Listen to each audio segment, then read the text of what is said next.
Elaine Chong's income depends on staying relevant to students and parents. A mid-career private tutor, she's built her reputation the traditional way. Then, generative AI began producing structured explanations and practice questions in seconds.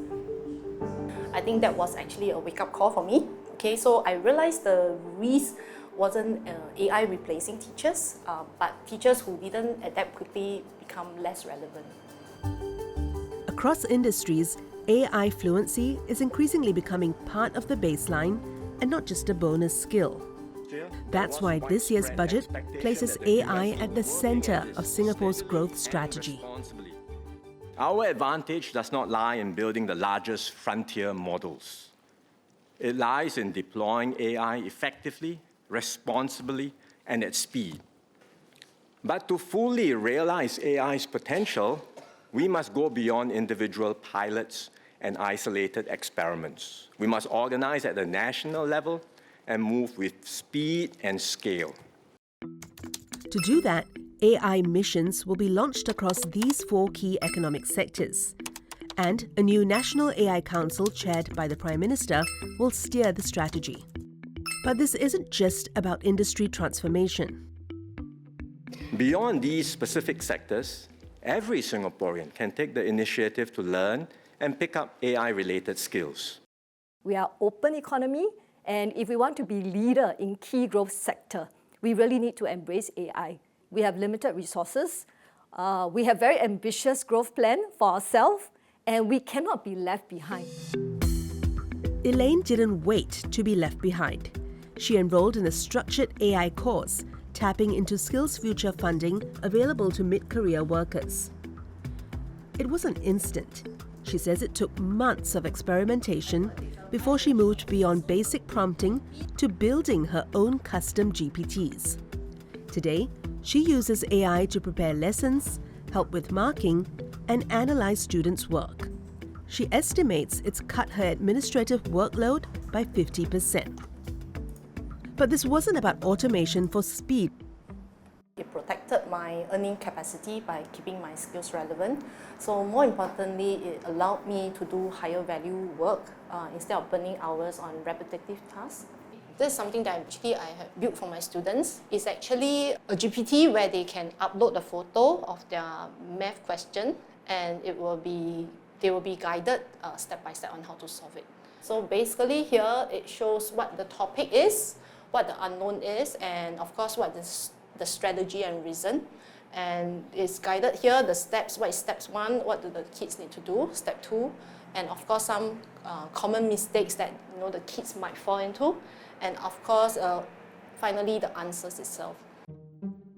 She also feeds in marking schemes and past scripts, allowing AI to analyze patterns in student performance. Tasks that once took hours now take far less time. But Elaine says the real shift isn't productivity.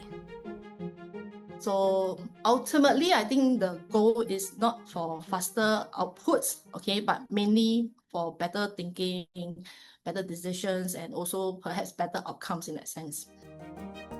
And this shift isn't limited to education. Across industries, companies are restructuring roles as AI tools become more powerful. And those who can show practical AI skills are setting the expectation. I may see that I'm using ChatGPT every day, I'm using it at home, I'm using it at work, I feel AI ready, I'm using it daily. I mean, it cannot be more than that, right?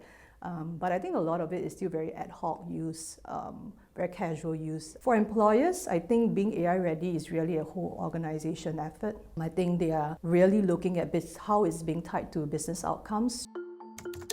To help workers adapt, AI literacy will be strengthened in schools and universities. The SkillsFuture website will be redesigned to make AI-related courses easier to find. Those who enroll will receive up to 6 months of premium AI tool subscriptions.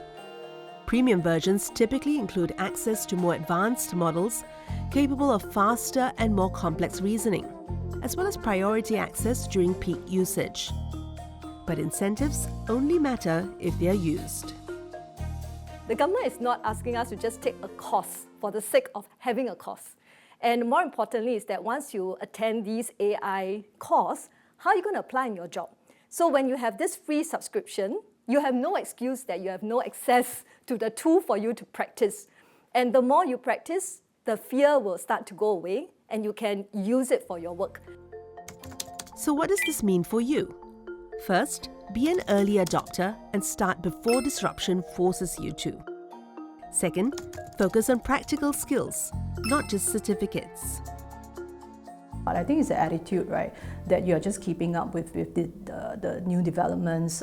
You are just actively developing yourself, you're growing, you're keeping up with the times. One clear message is transformation is not going to be solely led by the government. These incentives are there, but you've got to want to use it, you want to apply.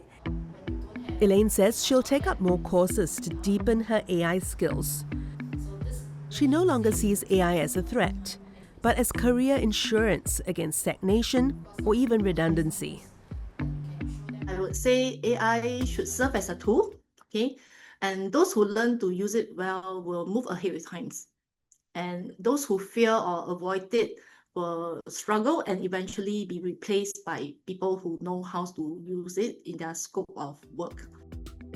With the new budget measures, the hope is that more will have the support and confidence to do the same as Elaine, turning AI from a source of anxiety into a tool for working better and protecting your income.